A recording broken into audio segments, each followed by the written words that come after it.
பாட்டில் கொடுக்குறோம்னா நம்ம என்ன பண்ணுவோம், மெடிடேஷன் பண்ணி நீல் டவுன் பண்ணோம்ல, அது மாதிரி பண்ணி கொடுப்போம். இப்போ இங்கே வந்து என்ன பண்ணணும்னா மாஸ்க் க்ளோஸ் பண்ணணும். வந்து க்ளோஸ் பண்ணிட்டு ஓகேங்களா, ஒரு லெஃப்ட் காலை முன்னாடி போட்டு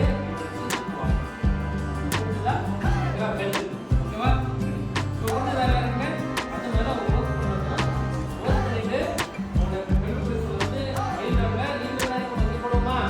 இப்போ ஸ்டார்டிங் நீல் டவுனில் வந்து பெல்ட் செட் வால் பண்ணிட்டு க்ளோஸ் பண்ணிட்டு என்ன பண்ணுங்க, அங்கே கட்டிக்கணும், பெல்ட்டை சேஞ்ச் பண்ணி கட்டிக்கணும் ஓகேங்களா. திருப்பி அந்த பழைய பெல்ட் என்ன பண்ணணும், கரெக்டாக மடிச்சு எப்போ போய் எடுத்துட்டு போயிடும் ஓகேவா.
நமது பள்ளிக்கு வருகை தந்துள்ள திரு தமிழரசன் சார் அவர்களையும், சுபாஷ் சார் அவர்களையும், ரமேஷ் சார் அவர்களையும் மற்றும் நமது பள்ளியின் நலத்தை ஆசிரியரான திரு ஹரி அவர்களையும் பள்ளியின் சார்பாக வரவேற்கிறேன்.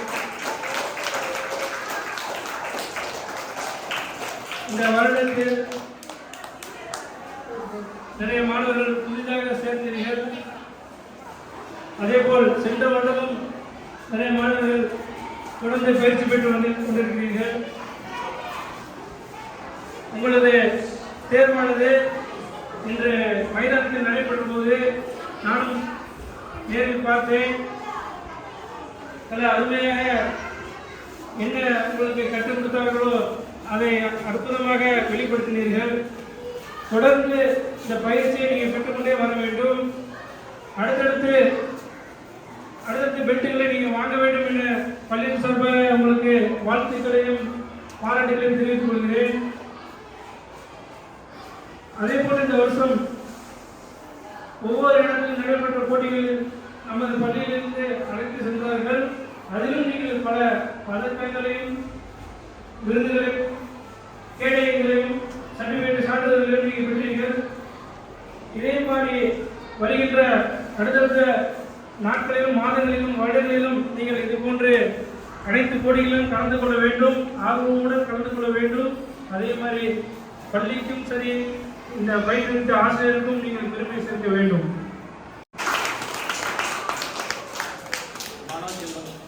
மாணவ செல்வங்கள் அனைவருக்கும் வணக்கம். வணக்கம் வணக்கம். எந்த செய்தியாக இருந்தாலும் நிறைய முறை கேட்க வேண்டியது இருக்கு. ஓகே, இதே போல தான் உங்களுடைய பயிற்சியை திருப்பி திருப்பி நாங்கள் மாஸ்டரும் சரி சாரும் சரி உங்களை வந்து வலியுறுத்திக்கிட்டே இருப்பாங்க. நீங்க வந்து தொய்வு இல்லாம என்ன பண்ணணும் பழகணும். இப்ப நம்ம பெண்ட் 2-3 பெண்ட் கொடுத்துருக்கோமா? என்னென்ன பெண்ட் கொடுத்துருக்குறீங்க கலர்ல சொல்லுங்க. Very good. Orange, yellow, green கொடுத்துருக்கோமா? இப்ப ஆரஞ்சு வாங்கினவங்களோட இது எல்லோ வாங்கினவங்களோட ஆரஞ்சு பெண்ட் வாங்கணும். நல்லா செஞ்சாங்களா இல்லையா? நல்லா செஞ்சாங்களா? ஆரஞ்சு வாங்கினவோட கிரீன் பெல்ட் ஒருத்தர் வாங்கினார், அவர் நல்லா செஞ்சாரா? ஒரே ஒரு ஆளு. என்ன நடந்துச்சு? என்ன அர்த்தம்? இதுல என்ன புரியுது உங்களுக்கு?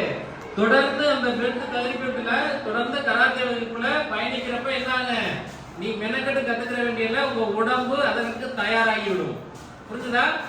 உடம்பு அதற்கு தயாராகி விடும். அதனால என்ன பண்ணுங்க, தொடர்ந்து நீங்க வந்து எப்படி நம்ம ஸ்கூல்ல ஹோம் ஒர்க் கொடுத்து நீங்க போய் நைட் ஈவினிங் போய் சாப்பிட்டதுக்கு அப்புறம் உட்காந்து நீங்க ப்ரிப்பேர் பண்றீங்களா, எழுதுறீங்களா, அது மாதிரி தினம்தோறும் ஒரு நேரமாவது என்ன பண்ணுங்க, மாஸ்டர் சொல்லி கொடுக்குற பயிற்சியில நீங்க டெய்லி பிராக்டிஸ் பண்ணணும். ஓகேவா? அதுக்கப்புறம் ஒரு நிறைய பசங்களை கேட்டிருந்தோம். நிறைய பேர் 12 மணிக்கு அப்புறம் தான் தூங்குறதா சொன்னாங்க பசங்க. அது ரொம்ப வருத்தத்தை எனக்கு ஏற்படுத்துது. ஏன்னா குழந்தைங்க வந்து எவ்வளவு அதை பத்தி விளக்க சொன்னோமா? லேட்டா தூங்குறதுனால என்ன பாதிப்பு வந்துங்கிறத சொன்னோமா? இதுவே எத்தனை மணிக்கு படுக்கணும்? 8 மணிக்கு முன்னதாவே சாப்பிட்டுட்டு என்ன பண்ணிடுறேன்னு தூங்கிட்டோம்னா நம்ம கண்ணு நம்ம தூங்குனதுக்கு அப்புறம் அதுவாவே உனக்கு ரெஸ்ட் போதும்ட்டு அதுவாவே என்ன பண்ணிடுறோம், முடிச்சு அவனை எழுப்பி விட்டுரும். புரிஞ்சுதா?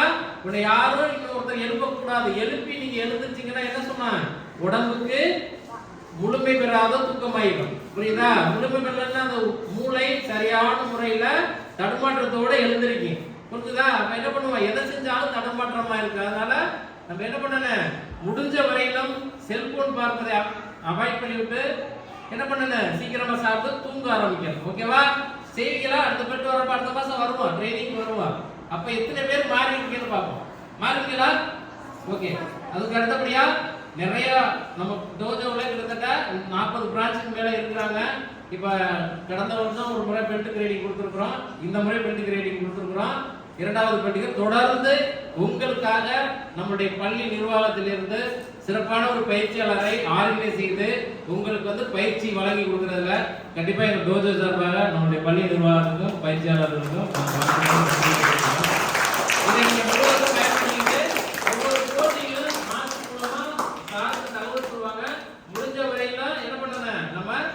பயிற்சி பெற்றுக்கொண்டு அங்கே வந்துடணும். இப்போ போட்டிக்கு வந்தீங்கன்னா நிறைய இன்னும் கூட கூடுதலான உங்களை ஆற்றலை வெளிப்படுத்தக்கூடிய வாய்ப்பு அங்கே போட்டியில் இருக்கு. ஓகேவா?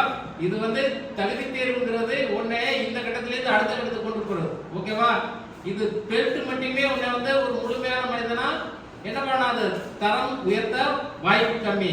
எது உன்னை முழுமையான மனிதனா எதிர்பார்ப்புல இருந்து அடுத்த கட்டத்துக்கு கொண்டு போகும் டிஃபென்ஸ் எப்ப வரும் அப்படின்னா ஒருத்தரோட ஃபைட் பண்றப்ப போட்டியில கலந்துக்கிறப்ப தான் என்னவா, நீ உன்னுடைய மனநிலை உன்னுடைய சுயரூபமாக மாறுபடும். ஓகேவா? உனக்கு எது தேவையோ அங்கதான் நீ என்ன பண்ண முடியும், போட்டியில கத்துக்கிற முடியும். அந்த வகையில போட்டிக்கு தயவு செய்து எல்லாருமே இப்போல இருந்து பிராக்டிஸ் பண்ணுங்க, பயிற்சி செய்யுங்க. அப்பதான் உங்க வீட்டுல என்ன பண்ணுவாங்க, நீ எப்போதுமே செஞ்சுக்கிட்டே இருந்தீங்கன்னா பிள்ளைக்கு ஆர்வம் இருக்குன்னு சொல்லி என்ன பண்ணுவாங்க, உங்களுக்கு கைடன்ஸ் சப்போர்ட் பண்ணுவாங்க. இல்லைன்னா என்ன பண்ணுவாங்க, நீங்க சாப்பிட்டு தூங்கிட்டு மற்ற வேலையை பார்த்துட்டு இருந்தீங்கன்னா என் பிள்ளைக்கு ஆர்வமே இல்லைன்னு உங்களை என்ன பண்ணுவாங்க, சேர்க்காம விட்டுருவாங்க. ஓகேவா? இதை கடைபிடிச்சிடலாமா? ஓகே, மீண்டும் ஒரு முறை நம்முடைய பள்ளியினுடைய நிர்வாகங்களுக்கு என்னோட சார்பாக வாழ்த்துக்கள்.